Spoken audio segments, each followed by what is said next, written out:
Hi, welcome to SBR Videos. I'm Peter Loshak. This is the Pete's Parlay Show for NFL Week 8. I haven't had a winner quite a while on this show.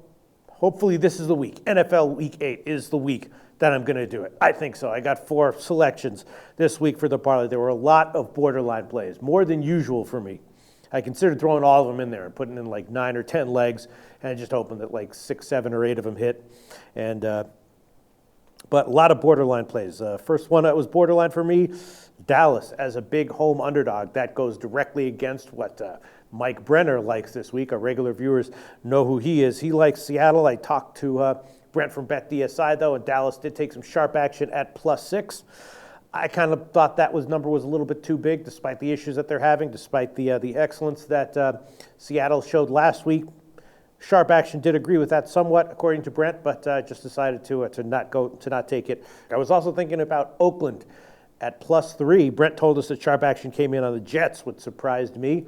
I am going to take the over in that game, the total in that game. I'll get to that in a second. But Oakland +3 -120 at BetDSI right now was a borderline pick. Also thinking about on the Monday night game, Carolina awesome covering. Indianapolis struggling, but I'm thinking 7 points might be a little bit too much. Game might be a little closer than more competitive than people are expecting. I considered Indianapolis +7 at -120. And then also I'm going to be taking the total in the Cincinnati-Pittsburgh game, and I considered taking Cincinnati at Pick'em when the line opened. I liked Cincinnati on the opening line. Brandon Chiley from GameDayInsiders.com, a guy who's routinely kicks ass year in and year out with us, college football and NFL, says he really likes Pittsburgh this week. I can certainly understand why that would be, and Brent told us that he got two-way respectable action. Mike Brenner likes Cincinnati. I don't know. I kind of like Cincinnati still, but decided at Pick'em to leave it out of the parlay. That was a borderline pick. Another one that was real borderline was Green Bay on the money line, right now -150.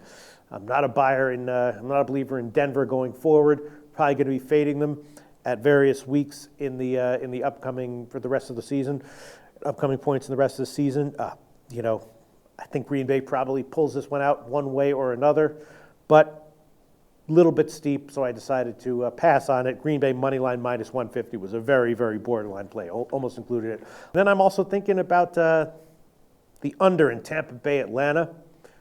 I think Tampa Bay might execute a ball control game plan here and keep the game relatively modest scoring, very high total at 49. That was another borderline pick. Tampa Bay, Atlanta under 49.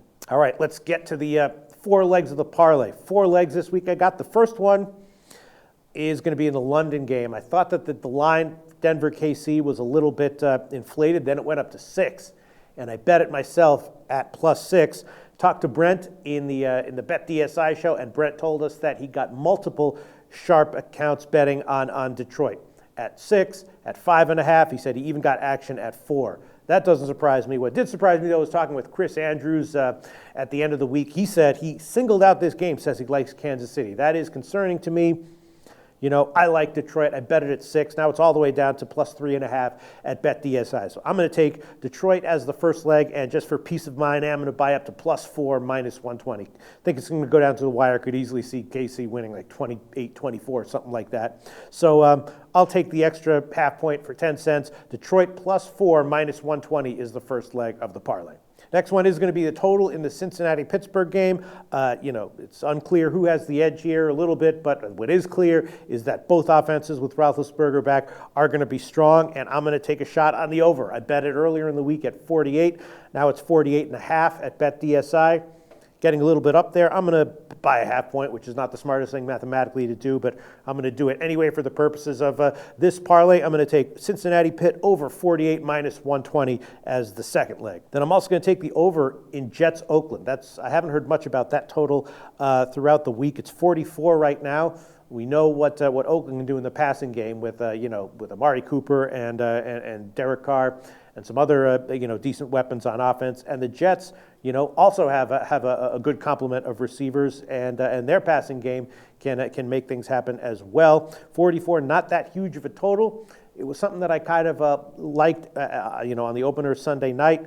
Not much movement since then. Haven't heard much about it, but I like it enough I bet it, and I like it enough to include it in the parlay. Jets and Oakland over 44, current line at BetDSI. Then the last one I'm going to take is, one of these low-scoring games where you try to go for an easy winner by taking an under, expecting that it's going to be even lower scoring than the market's giving credit for, and that's what I think might be the situation with San Francisco St. Louis right now. Very low total, 39.5, but I will take the under on that one as my fourth play. 39.5 minus 110 is the current line at BetDSI. We'll see where it closes. Wouldn't be surprised this one closes at like 38.5 or something like that, but right now it's 39.5. Just see, San Francisco being amenable to the kind of game that St. Louis prefers, and a final score with the final, score totaling, somewhere in the 20s, maybe the low 30s. I think it's probably a solid play. Could be wrong, but that's what I'm going with, and that's the fourth play of the parlay. San Francisco, St. Louis under 39.5. So those are the four picks this week. Detroit +4 minus 120. Cincinnati Pitt over 48 minus 120. Jets Oakland over 44, and San Francisco, St. Louis under 39.5. Four-teamer, threes and fours, round robin, $20 base. That's $100 to win $668.94 if all four legs win, and if just three win, it's still a small winner. And that's the Beast Parlay for NFL Week 8.